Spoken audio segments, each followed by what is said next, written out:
¿Qué tal? Buenas tardes. Estamos empezando Identivarias, este programa en el que ustedes tienen la oportunidad de replantearse las propuestas sobre diversidad sexual, pero ahora vamos a ampliarlo a derechos humanos, teatro, temas de mujeres, en fin, en esta ocasión tenemos súper invitados en este espacio, pues que nos gusta tanto charlar y compartir. Y pues yo soy Paul Martínez, estamos en el Facebook de Musas de Metal, grupo de mujeres gays, y también en el de Violeta Radio. Ya saben que estamos en estos dos espacios, en la radio feminista comunitaria, que es en vivo los lunes y los jueves estamos en repetición a las 12 del día. Y pues también aquí con Judith. ¿Cómo estás, Judith? Hola, ¿qué tal? Muy bien, Paul, ¿qué tal? Aquí de vuelta después de la pequeña ausencia. Y Pequeña, muy pequeña. así es. Bienvenido Juan Pablo, bienvenida Rocío Carrillo. Muy contenta de que estén aquí y vamos a platicar sabroso el día de hoy. Fuerte, pero muy interesante, muy importante. Y pues siempre lo que hacemos es pedirles que ustedes se describan, nos digan quiénes son y pues pueden abrirse a todo tipo de identificaciones, como este programa es de diversidad, puedan incluirse en eso o no, y también en las actividades que realizan. Entonces vamos a empezar con Rocío, por favor. Mi nombre es Rocío Carrillo, soy directora de teatro e iluminadora, egresada del Colegio de Teatro de la UNAM. Soy directora de la compañía Organización Secreta Teatro y soy miembro del Sistema Nacional de Creadores de Arte. Interesada siempre en mi teatro, siempre ha tenido una inclinación sobre los temas que tienen que ver con la situación de las mujeres, por un lado, y por otro lado también en el desarrollo y la exploración de los mitos, ¿no? Los mitos ancestrales como una manera de resignificar el presente. Buenísimo. Y nos vas a platicar del proyecto que tienes en la actualidad. Sí, estamos ahorita haciendo transmisiones y conversatorios con la compañía de un proyecto que se llama Las Diosas Subterráneas. Este proyecto, pues empezamos a trabajarlo en 2018.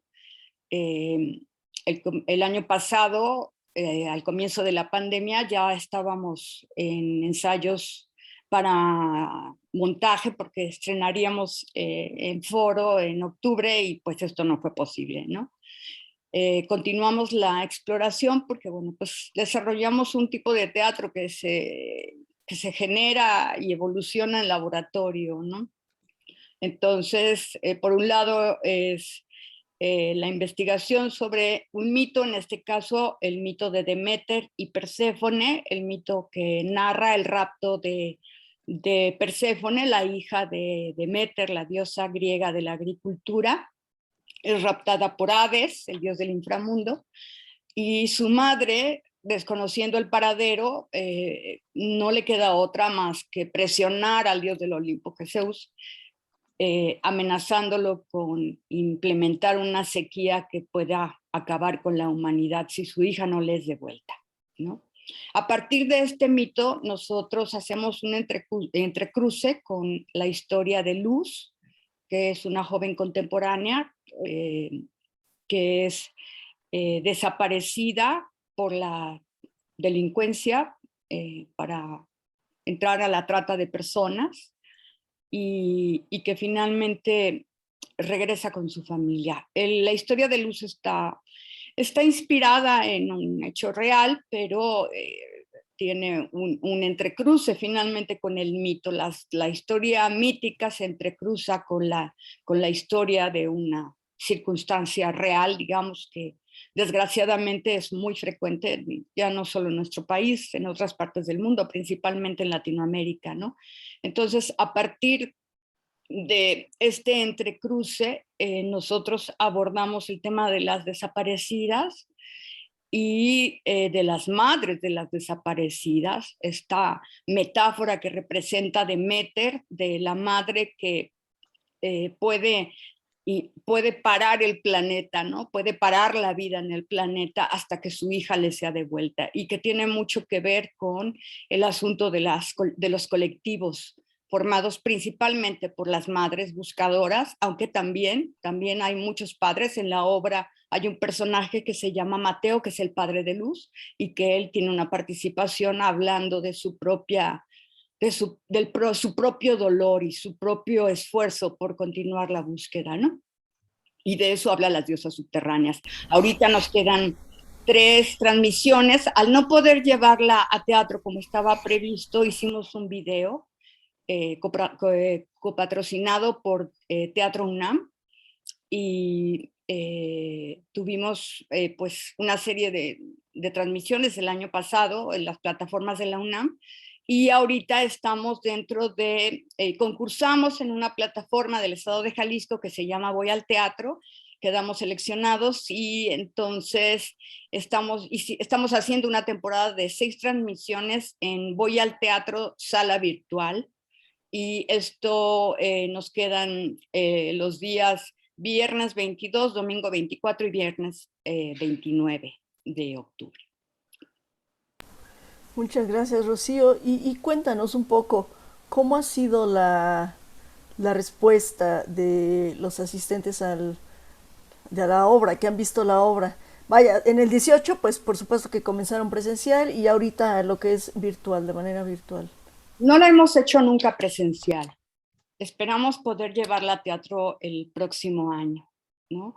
Empezamos teniendo varias escenas ya montadas para la versión presencial, y esas escenas se grabaron para la versión digital, que es la que estamos haciendo en este momento. Y bueno, pues ahorita principalmente es cuando hemos tenido más oportunidad de dialogar con el público. La pandemia, paradójicamente, en esta exploración híbrida, ¿no?, de lo teatral con lo digital, nos ha dado eso. Este año hicimos una transmisión especial el 7 de marzo, con motivo del Día Internacional de la Mujer. Hicimos una transmisión organizada por la compañía, y ese día tuvimos realmente, fue la segunda ocasión que pudimos entablar un diálogo con los asistentes y las asistentes. Yo considero que, bueno, sí, el interés principal ha venido de las mujeres, aunque muchos hombres se han acercado y han comentado. Y siempre hay un impacto muy fuerte. Pareciera que fuera una situación que se ha normalizado ya demasiado, porque estos medios también generan eso, las redes sociales, ¿no? Podemos ver una ficha tras otra de desaparecidas y ponerle like y ya, ¿no? Entonces, creemos que lo que podemos hacer como artistas, es lo que mi compañía piensa al desarrollar Las diosas subterráneas, pues también tiene el propósito de generar conciencia, ¿no?, de sensibilizar a través del arte, y de poner sobre la mesa una situación que no ha terminado y que empeora cada día más, ¿no?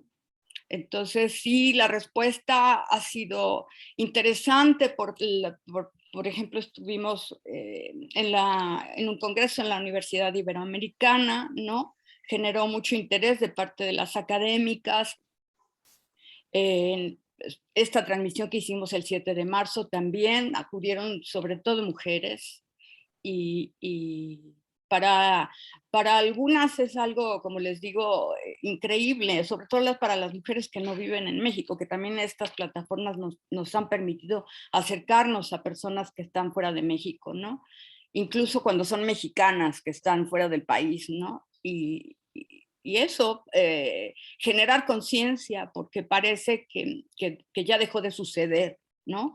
Cuando está peor, o sea, empieza en Juárez y ya ha ido extendiéndose a otras partes del país. Aquí ya lo tenemos muy cerca. La Ciudad de México ya presenta índices de desaparecidas importantes, qué decir de Ecatepec, que es una de las zonas más críticas, ¿no? Entonces, desde luego, a mí este tema es algo que me interesa como artista, que me interesa como mujer, porque no conozco a ninguna mujer de mi generación o anterior que no haya crecido con miedo, que que no deambule en la calle con miedo desde la infancia, ¿no? Es increíble pensar en la cantidad de mujeres que han tenido o que hemos tenido que enfrentar algún tipo de abuso desde la infancia. Y además tengo una hija, ¿no? Una hija joven que también vivir como madre ante esa situación de peligro genera situaciones muy complejas porque por un lado está uno luchando con el desprendimiento, ¿no? Permitir el crecimiento, alentar el desprendimiento en una época en que eso es una demanda también ya de lo que hemos ganado como mujeres, que las hijas crezcan y se independicen y vuelen y hagan sus propias vidas, ¿no? Y por otro lado, vivir con la aprehensión de lo que puede sucederles en cualquier momento cuando están fuera, ¿no? Entonces, esto es algo, las diosas subterráneas es algo que a todos los que participamos en la compañía nos toca de manera muy profunda, hombres y mujeres, ¿no? Así es, y bueno, esta temática del proyecto que tienes tú, Rocío, eh, evidentemente se entrecruza, se intersecciona con el asunto de una carencia del respeto a los derechos humanos, y esto nos enlaza con el trabajo que está haciendo Juan Pablo Rivas, ¿no es así, Juan Pablo, en el proyecto en el que tú laboras? Hola, ¿cómo están? Buenas tardes, Hola. buenas noches. Buenas Sí, en noches. efecto, nosotros tenemos una plataforma, eh, específicamente una plataforma de derechos humanos en la cual estamos consiguiendo contenido justamente para que sea una plataforma exclusiva de teatro o de contenido digital, porque es complicado estas terminologías todavía entre si es teatro o no, si es válido o no. Unos dicen, no, eso no es teatro porque pues, no estás en un teatro. Pues sí, pero a final de cuentas es un contenido y es una expresión que tratamos de hacer y de llegar al público que es tanto los teatreros como cineastas, televisores, ese es su objetivo, llegar al público de la mejor forma y de la mejor manera. Y nosotros encontramos algo muy similar me pasó a mí como a Rocío. Nosotros sacamos una convocatoria para este ciclo de teatro, es una convocatoria de teatro que tenemos. El año pasado lo sacamos y entonces nos llega la pandemia y pues ya no podíamos hacer nada más que pues sacarlo, ¿no? A final de cuentas, entonces transformamos esta convocatoria de 3 obras de teatro, de la convocatoria de teatro con derechos, a que fuera digital y tener un material digital para poderlo presentar en diferentes lugares como universidades, gobiernos, poder moverlo de mejor forma estas 3 obras que nosotros tenemos, que es parte de este ciclo. El ciclo de teatro tenemos un jurado que estuvo viendo qué obras de teatro íbamos a nosotros coproducir, tanto La Mancha como Documenta, que es una organización civil, sobre todo, que es con la que nos unimos nosotros, La Mancha. Es una organización civil que maneja 4 pilares fundamentales, que es acceso a la justicia, discapacidad psicosocial, cárceles y tortura, ¿no? Estos 4 temas son como sus pilares y nosotros, lo que hace la organización es un trabajo un poco más de análisis, de derecho, de buscar acciones mucho más concretas, legales, ¿no? Pero no, cuando nos unimos nosotros a ellos, nosotros creíamos y creemos, no creíamos, creemos, que parte fundamental para poder llegar con este mensaje y poder llegar a donde queremos llegar, que es a la gente, al público en general, al público de a pie, es con el arte, es con la forma artística, ya sea teatro, cine, televisión, pintura, los híbridos que se puedan llegar a hacer en las plataformas. El punto es dar a conocer estos temas, hablar fuerte y claro y que se entienda y que pueda llegar a un público mucho más abierto y que se encuentren con ese espejo y que digan, a mí también me está pasando esto, ¿no? En el caso de tortura, en el caso de discapacidad, pues sí, me está pasando eso, significa que no soy el único, porque resulta que cuando hay un problema de derechos humanos parece que es individual. Y no, si nos abrimos un poquito nos vamos a dar cuenta que es de una comunidad, y si esa comunidad se une, creo que podemos ir avanzando como sociedad, ¿no? Entonces, creo que estos elementos y estas formas son importantes para poder llegar. Es un tema complicado, porque es un teatro de derechos humanos y entonces todos dicen, no, es que el teatro de derechos humanos no lo voy a ver. El público en general, no aquellos que nos dedicamos al teatro o al cine y entonces vamos investigando o vamos buscando estos contenidos. Pero el público en general yo creo que sí es así de, no, yo quiero más teatro comercial, yo quiero más, ¿no? Entonces, si les acercamos estas herramientas, si les acercamos contenido que tenga que ver con su realidad, con nuestros espejos, con nuestras realidades, creo que podemos llegar a hacer algo mucho mejor como sociedad. Y uno de los efectos del teatro es ese, ¿no? Cumplirlo, llegar al público y que el público se empiece a dar cuenta de la problemática que existe en este país, ¿no? De ahí es donde sale este ciclo de teatro de 3 obras de teatro, ¿no? Que nosotros estaremos desde el 1 de octubre, estamos trabajando con La Fe de los Cerdos, hasta el 18 de diciembre, que terminan nuestras 3 obras de teatro. Cada mes se presenta una. Nuestro jurado, bien importante para que hizo la selección de estas 3 obras, es Alberto Lobnitz, que es, bueno, director de la compañía Seña y Verbo, o sea, entiende la problemática de la discapacidad en este país. Aleida Gallardo, una actriz de teatro de muchos años. Iván Tula, un dramaturgo independiente de Argentina, bastante interesante, que vive aquí en México. Y Diego Barraza, que es editor de una editorial de derechos humanos, Piso 16. Ellos fueron nuestros jurados y ellos fueron los que seleccionaron la obra y están muy emocionados porque participaron y están con los chicos también, hicieron una clase más sobre texto con cada uno de los dramaturgos que hicieron la convocatoria, trabajaron en conjunto el texto para dejarlo listo. O sea, fue un trabajo en conjunto con Documenta, con el jurado, con los chicos que se involucraron, que la verdad es que al ver 3 distintas direcciones o 3 distintas puestas en escena en un corto tiempo, te das cuenta que los artistas están ávidos de contar cosas, que están ávidos de levantar la mano, levantar la voz, seguir adelante, y eso a mí me llena mucho de emoción como productor, porque pues, es nuestra materia prima y entre todos, pues, si nos unimos, creo que podemos llegar a cambiar un poco este país, ¿no? Es lo que yo creo como productor de este proyecto. ¿En qué momento, en qué se llega a esa línea en la que para tratar de cambiar la realidad no se opta por protestas o por manifestaciones y sí por tratar de hacerlo de esta manera artística? Esta es pregunta para ambos, de hecho. No sé si Rocío quisieras comentar. Ajá. Yo creo que en el momento en que se normaliza una situación tan grave.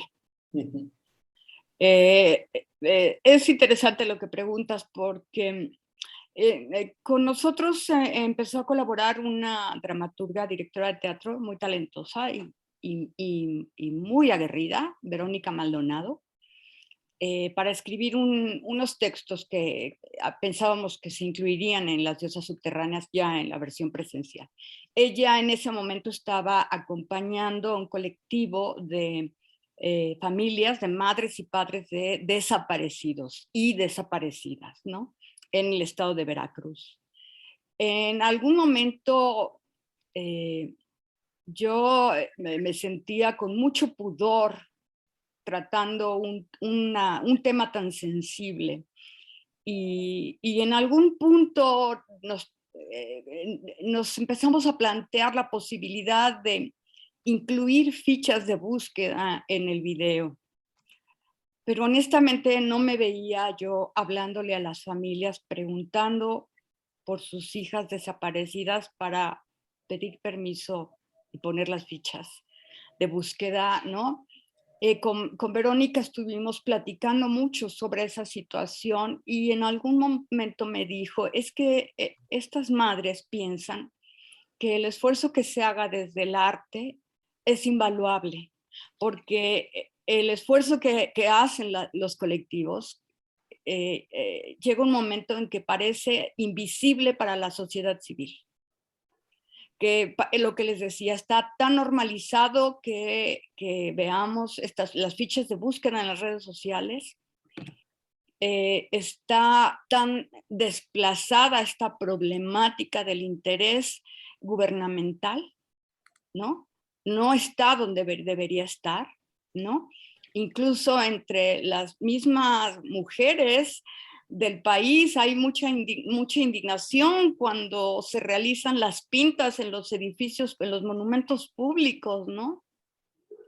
Y entonces nosotros pensábamos, pues eso lo tenemos que poner nosotros, ¿no? Al fin, voy a hacer un poco de spoiler entre mi propio video, pero en algún momento aparecen fotografías que tomó Amaranta Marentes de la marcha del 8 de marzo del 2020, ¿no? Y coinciden con un texto que escribe una de mis actrices, que también es dramaturga, Stephanie Izquierdo, y que dice, basta una llama, basta un chispazo para prenderlo todo, ¿no? O sea, pensando en que la vida de un ser humano, sea hombre o mujer, vale muchísimo más que cualquier edificio, y que no es vandalismo, sino que es la necesidad de generar que la opinión pública visualice esta problemática y de llamar la atención a como dé lugar, ¿no? Es minimizar y tener una visión muy reduccionista, pensar que son acciones vandálicas, cuando mujeres y mujeres y mujeres desaparecen todos los días, y tiene que haber una organización generada por sus madres para buscarlas en las fosas clandestinas, porque no hay una respuesta en la dimensión que debería haberla por parte de las autoridades. Entonces pensamos, nosotros tenemos que abrir la boca y ponerlo enfrente, ¿no? Y que genere toda la controversia que tenga que generar.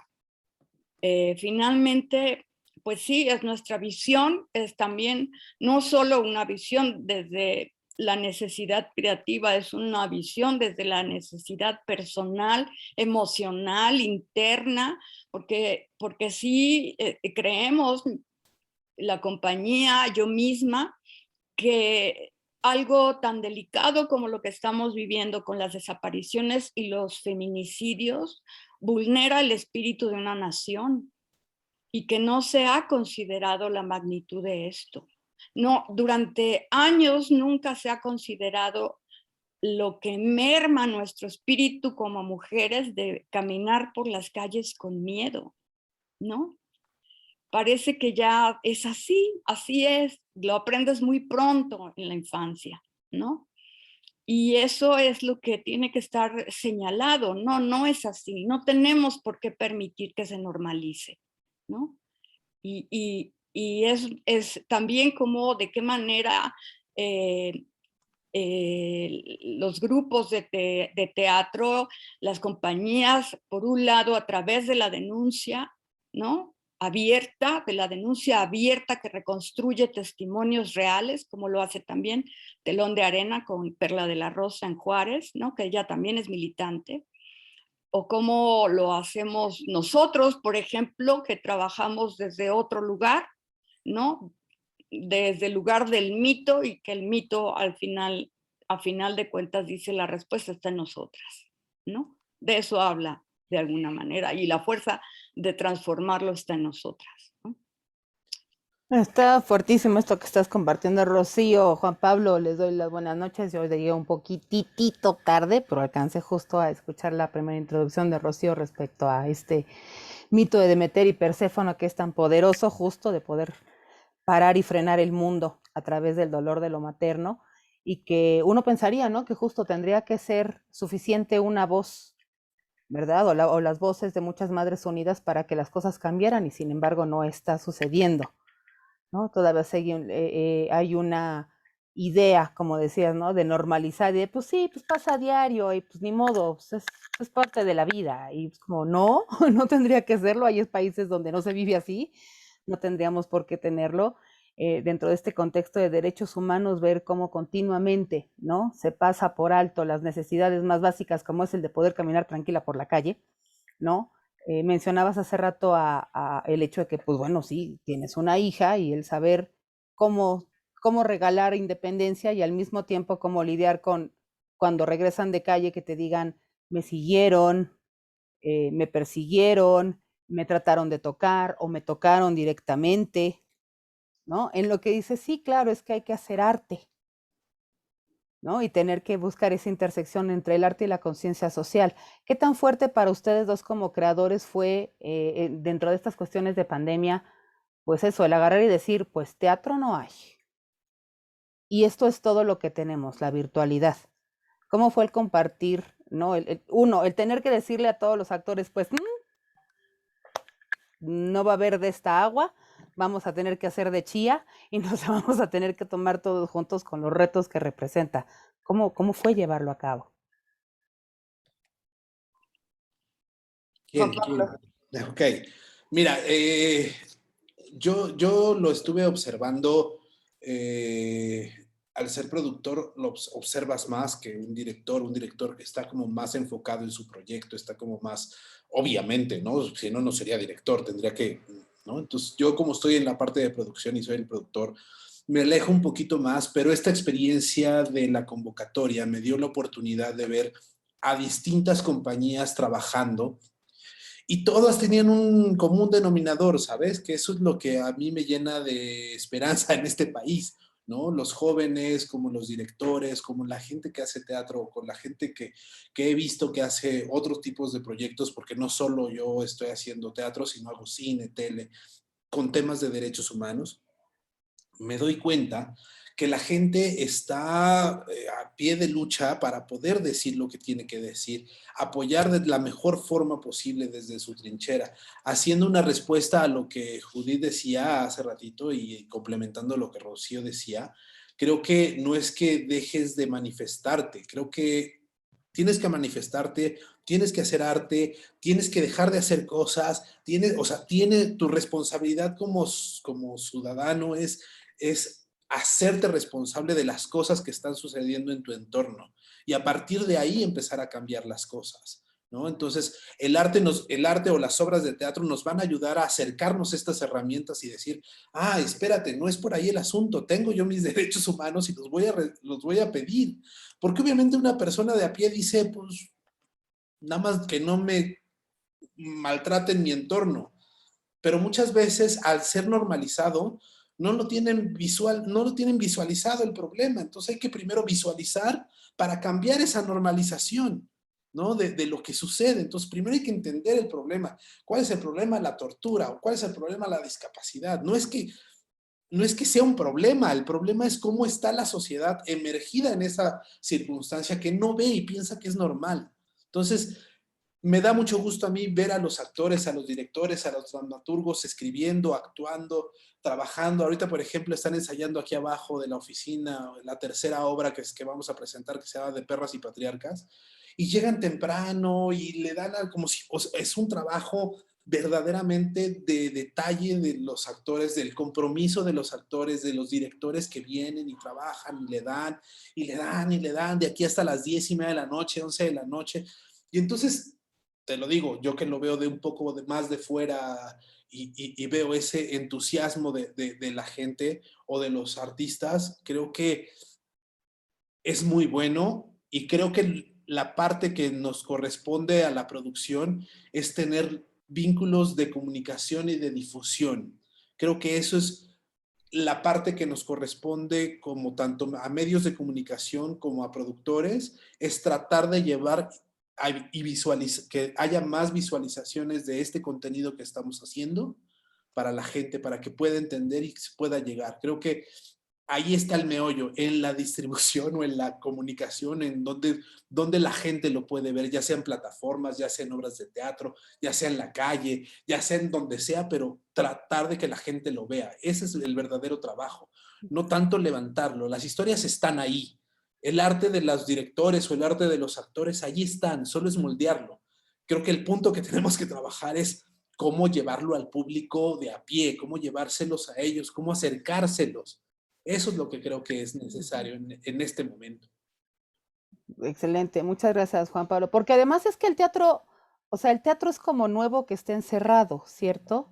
El teatro era libre, El teatro ha tenido sus ¿cierto? como O en sea, la ha tenido guerra, sus... ¿no? El teatro como en la guerra, se guarda y cuando termine la guerra va a salir y va a renacer. El teatro nunca va a morir, que eso es una gran ventaja. El teatro se guarda como en las guerras y vuelve a salir. Muchos años, a veces se ha guardado el teatro en circunstancias, en pandemias, en guerras, en muchas cosas se guarda el teatro. Lo que no se debe de guardar es a levantar la voz y decirlo. Eso es lo que creo que hay que tener bien claro y que cuando se abran las puertas hayamos aprendido de tener caminos para llegar a ese público.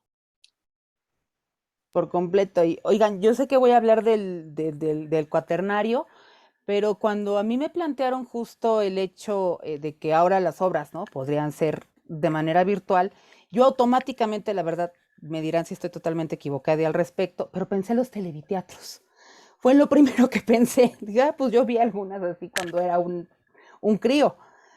Ha sido una experiencia parecida, ha sido totalmente diferente. Estas chivas que se les va y se les viene en la red al momento de estar ensayando, ¿qué tipo de retos representó ese tipo de ya se cayó?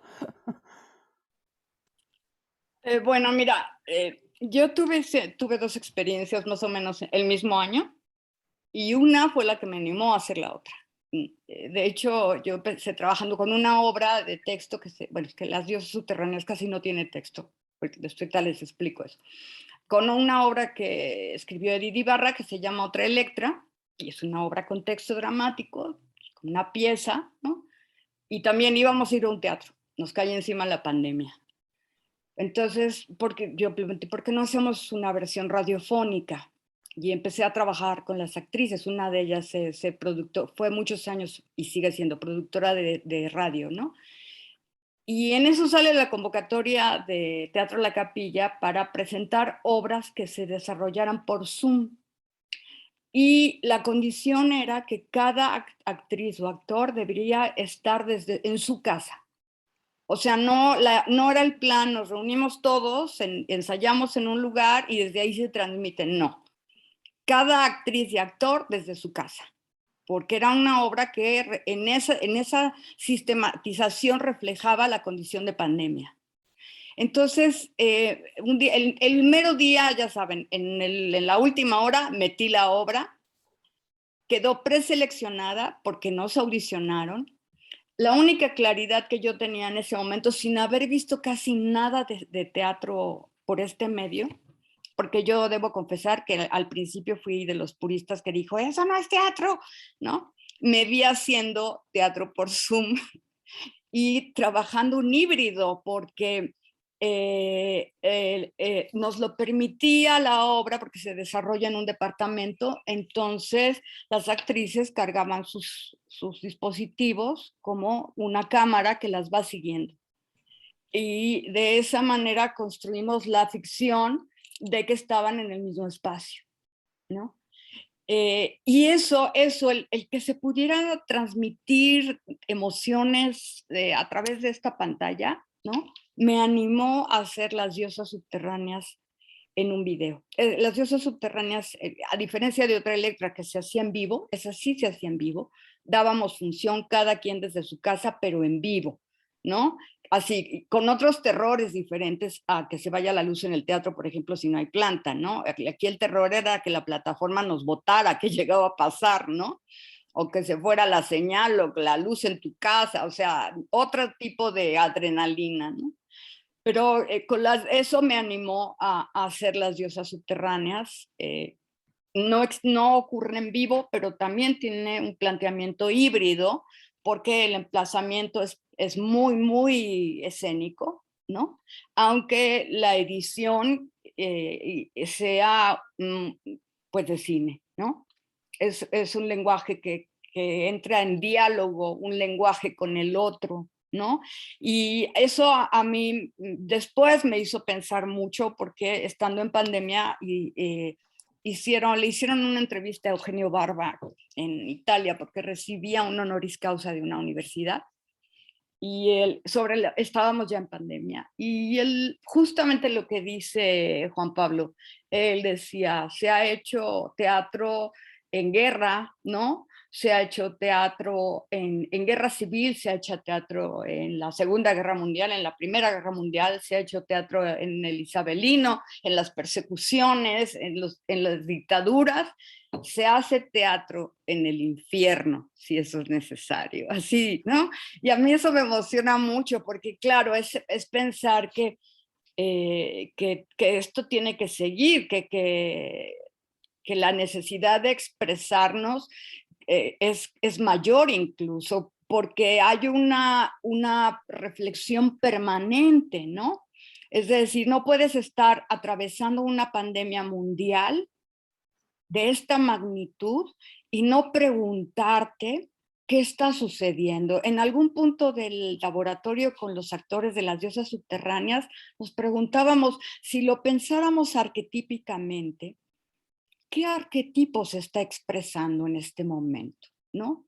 Y hablábamos de el inframundo, ¿no? De estas Hades, ¿no? Estas personificaciones de oscuridad.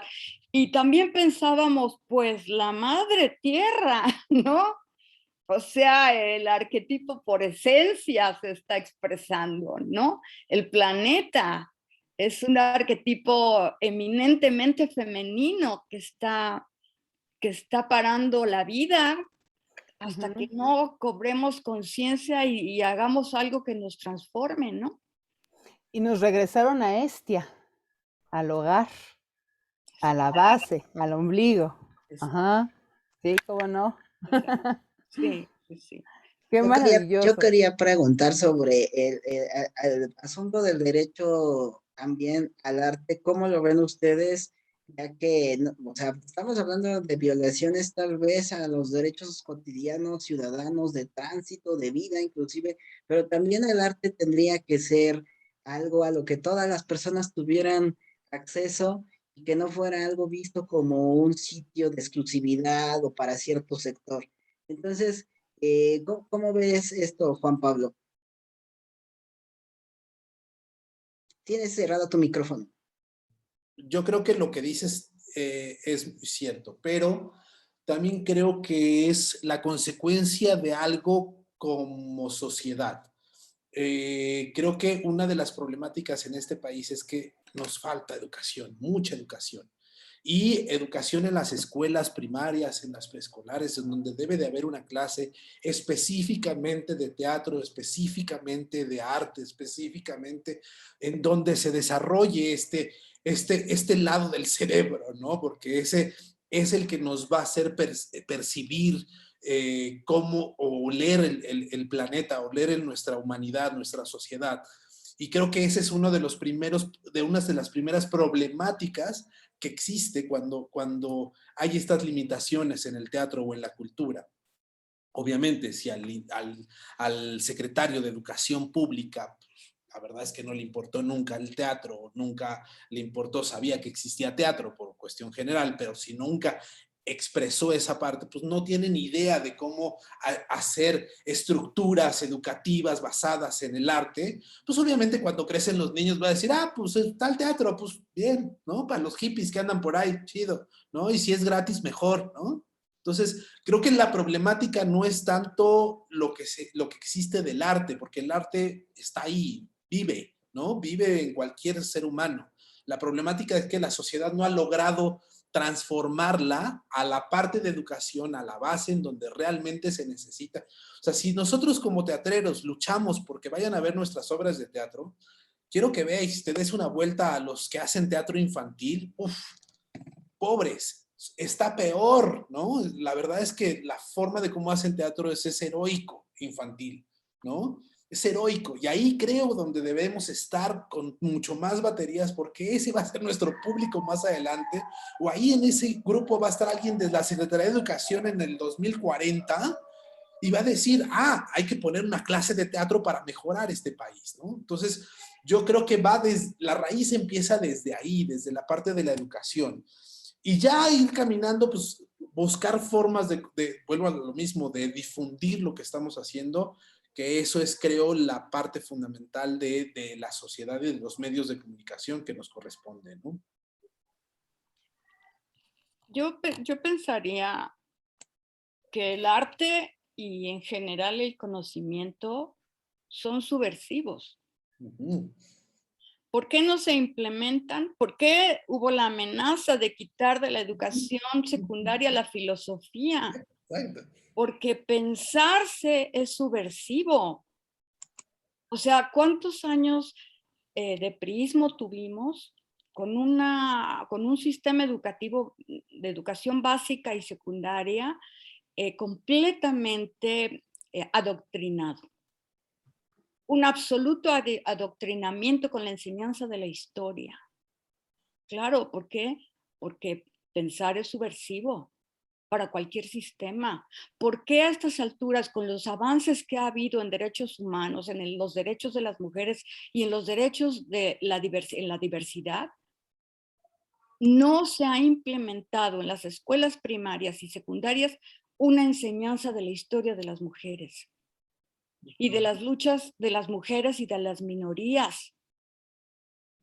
¿Por qué? Pues porque pensar es subversivo, ¿no? Y uno quisiera que eso ya debería estar cambiando en este momento. Y pues la situación para los artistas está cada vez más crítica, ¿no? De repente estamos siendo a veces tratados como delincuentes en la fiscalización de los apoyos y demás, ¿no?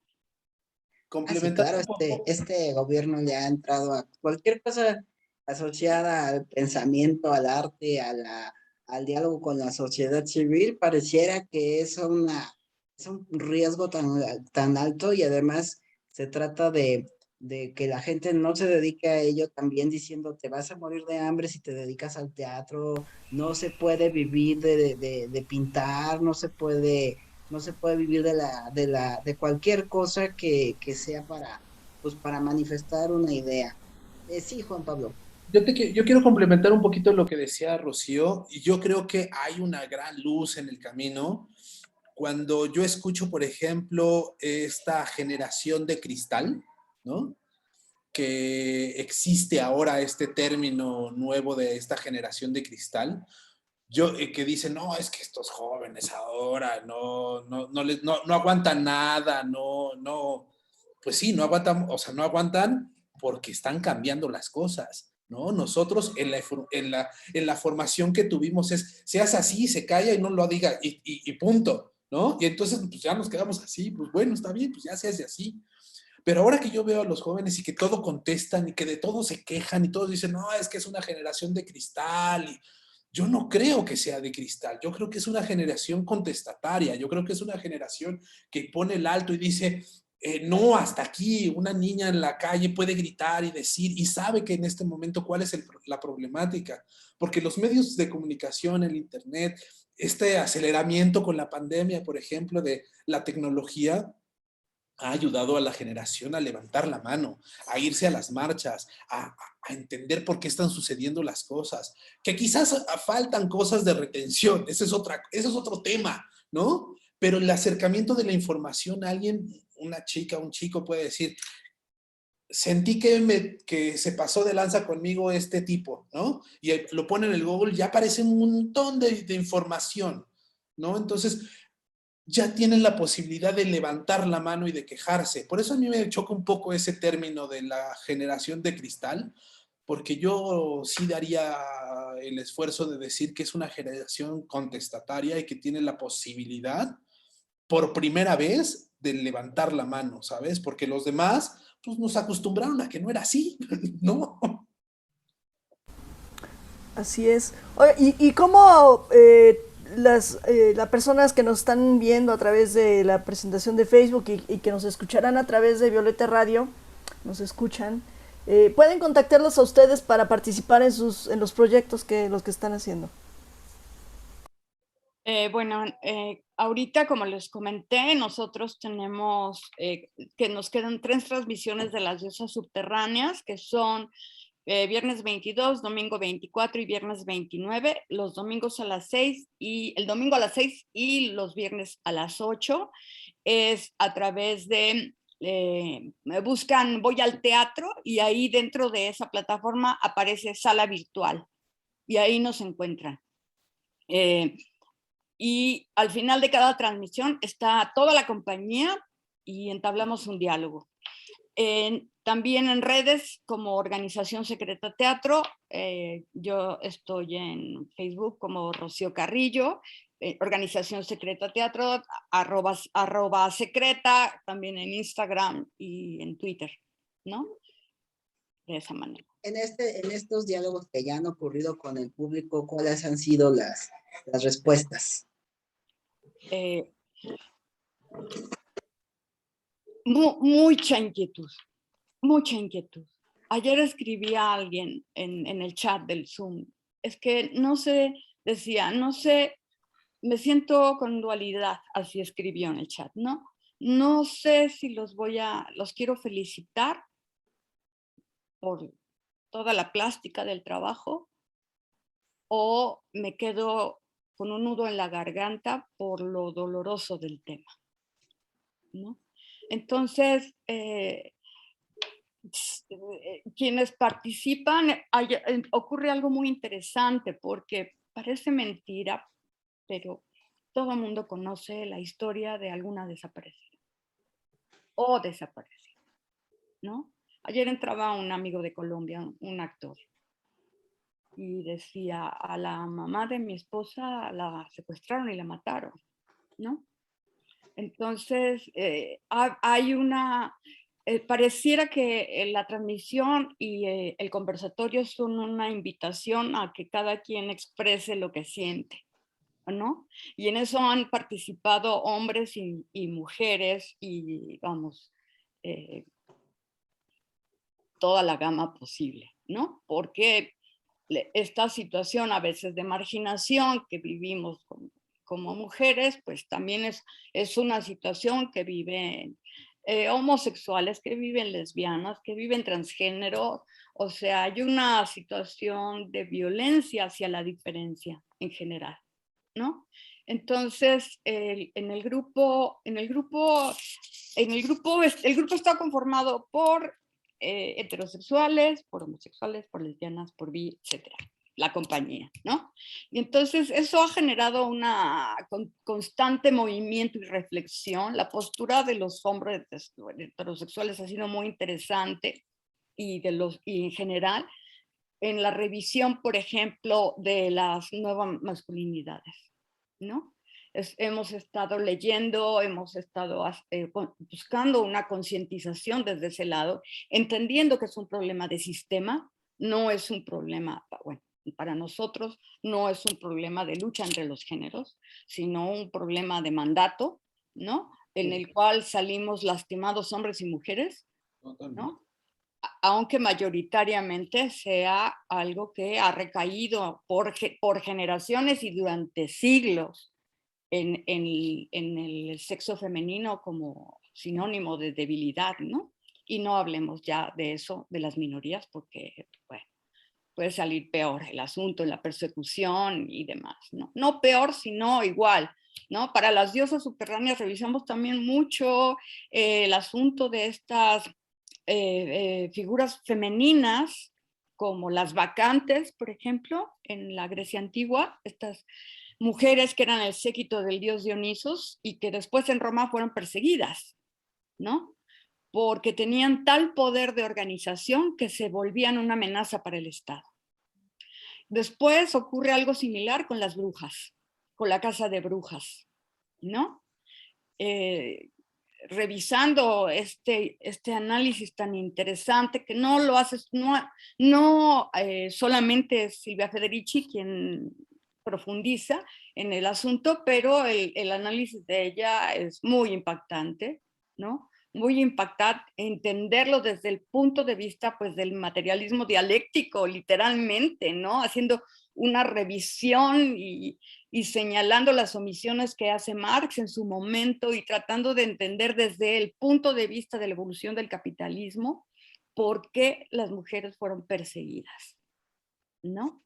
Entonces, para nosotros es importante cuando trabajamos en la investigación ir desde allá, desde ir entendiendo por qué la Revolución Mexicana volvió a mandar a las mujeres a su casa, ¿no? ¿Por qué pasa eso en el mundo después de la Segunda Guerra Mundial o de la Primera, cuando ya estaban dentro de las fábricas? ¿Por qué la necesidad de afianzar la familia como un núcleo que siga reproduciendo los mismos patrones? ¿No? Entender de dónde venía toda esta manipulación mediática de la familia, ¿no? Este lema priista de los 70s, 80s, ¿no? Y cómo somos resultado de todo eso y cómo ahorita se dan los cambios, cuáles son las condiciones, lo que dice Juan Pablo me parece muy interesante porque es cierto, los chavos, las mujeres, a mí me sorprende tanto escuchar a mi hija, escuchar el diálogo que tiene con Bere Rosales, que fue quien me conectó con ustedes para esta entrevista, y el nivel de crítica que ya manejan. Y la intolerancia.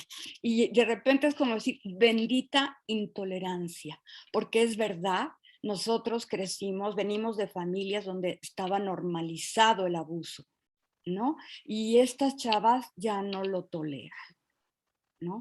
Entonces sí estoy de acuerdo con Juan Pablo, ¿no? Y quiero creer eso, quiero creer que por un lado que está en las mujeres el cambio, sí lo creo, y en los hombres conscientes, por supuesto, ¿no?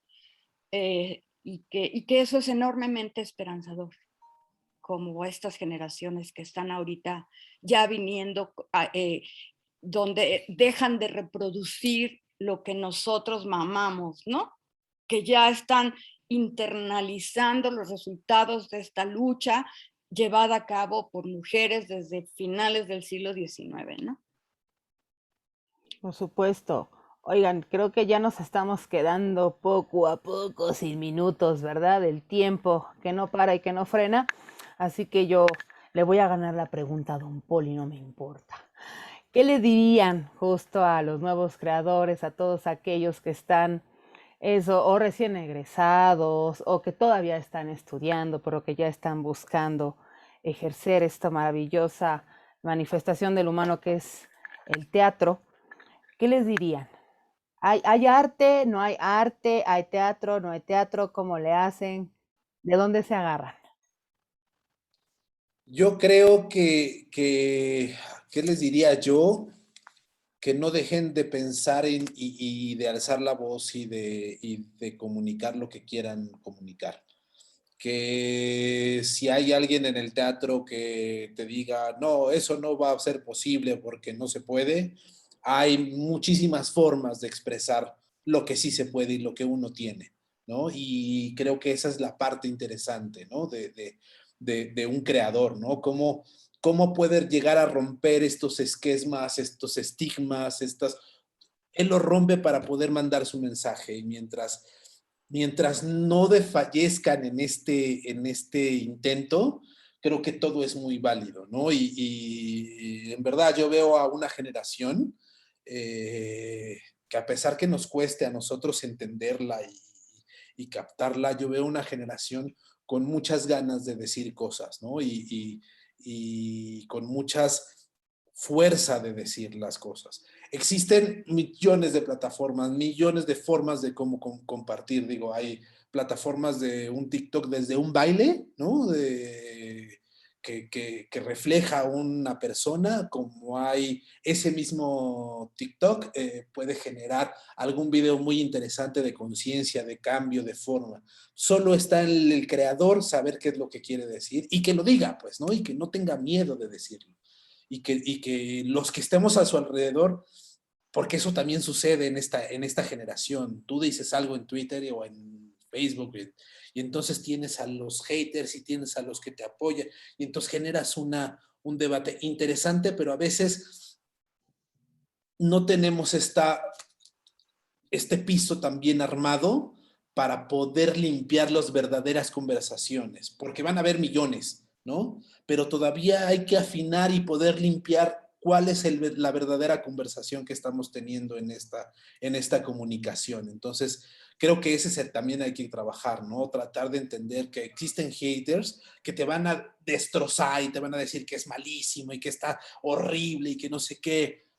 Ok, lo escuchas, lo lees, pero en tu conciencia dices, ¿qué voy a limpiar, qué voy a mejorar y qué voy a hacer? Y ahí está el verdadero cambio, ¿no? Y entonces, yo creo que en esta generación sí están surgiendo cosas bien interesantes. Lo ves con los sobrinos, ¿eh? Cuando llegan con sus TikToks y cuando llevan con su celular y dicen, tío, mira lo que vi o, ¿no? O lo que hice. Y entonces yo lo veo y digo, wow, o sea, esto yo lo hacía y me tardaba 3 semanas en una sala de edición con micrófonos y ahorita ya tú lo haces en 30 minutos, está cañón, ¿no? Entonces, yo creo que la herramienta está ahí, creo que la fuerza está ahí, solo falta esta educación social y de apoyo de todos nosotros, de todos los que están a nuestro alrededor, para darle apoyo a esta gente que es creadora y que no le digan, como bien dijo ahorita Paul, de eso no vas a comer, de qué vas a vivir, ¿no? Estos estigmas raros. Entonces, yo creo que ahí es importante empezar a ver en los estigmas qué podemos ir cambiando, ¿no? Y bueno, ya porque sí, es verdad, ya se nos está acabando el tiempo. Juan Pablo, ¿dónde y cuándo podemos ver el ciclo de teatro con derechos? Además, una ventana a la cruda realidad de nuestro país, no le espante el nombre, quédese a verlo. Entonces, ¿dónde, cuándo y cómo? Nosotros estamos en una plataforma que se llama lamanchaenlinea.com. Puedes entrar por lamanchaenlinea.com o por lamanchaproducciones.com. Ahí tú entras y aparece una pestañita que dice ciclo de teatro. Tú te metes. Cada mes, cada inicio de mes, cada fin de semana de inicio de mes, las obras están gratis. Después, durante todo el mes, hay un cobro de 119 pesos, porque también hay que aprender a pagar estas cosas, ¿sabes? O sea, eso también es importante. No solo es dame contenido, sino también que valoren ese contenido, que valoren el esfuerzo de los chicos. Y es importante, es para ganar dinero, claro. Dejémonos ese estigma de que es malo el ganar dinero. No, hay que ganar dinero como el que hace una contaduría de tu cuenta, como el que hace el químico de la vacuna o como el que maneja un avión, ¿sabes? El que hace teatro también tiene esa parte de ganar dinero y eso ya hay que entenderlo. No solo es como, pues hace teatro, pues que nos invite al teatro, ¿no? Que nos invite. Y vas al dentista y dices, pues tú haces el dentista, invítame la muela, ¿no? Pues te van a decir, ajá, claro que sí, por supuesto que no. Entonces, también tenemos que quitarnos esos estigmas de que el teatro, pues, es baratito, pues, es para hippies, ¿sabes? El teatro es para todos y hay que aprender también a pagar ese dinero y ese esfuerzo que hay. Pero también lo combinamos con unas funciones gratis para que la gente se anime, pues, para que la gente vaya, conozca, se haga el boca a boca y, pues, a los chicos también les toque dinero, ¿no? Pues a todos nos tiene que corresponder un poco de esto.